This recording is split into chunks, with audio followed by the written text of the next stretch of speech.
In this tutorial, I am going to show you how to fix the Shopify 500 error. This error usually happens because of temporary server problems, browser cache issues, or app conflicts. So let's go through a few simple troubleshooting steps to help get your Shopify store working properly again. First, open your browser and try accessing your Shopify admin dashboard. If you're seeing a 500 internal server error message, don't worry because this issue is often temporary and can usually be fixed with a few quick steps.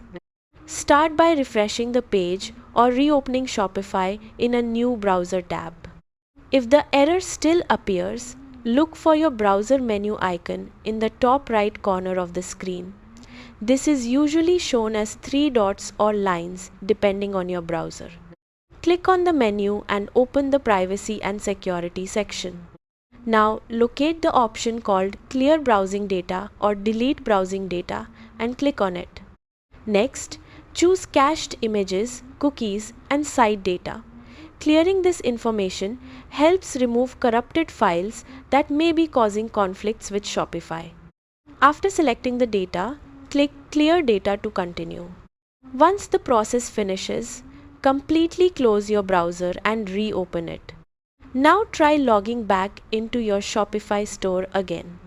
If the 500 error continues, try opening Shopify in an incognito or private browsing window to check whether browser extensions are causing the issue.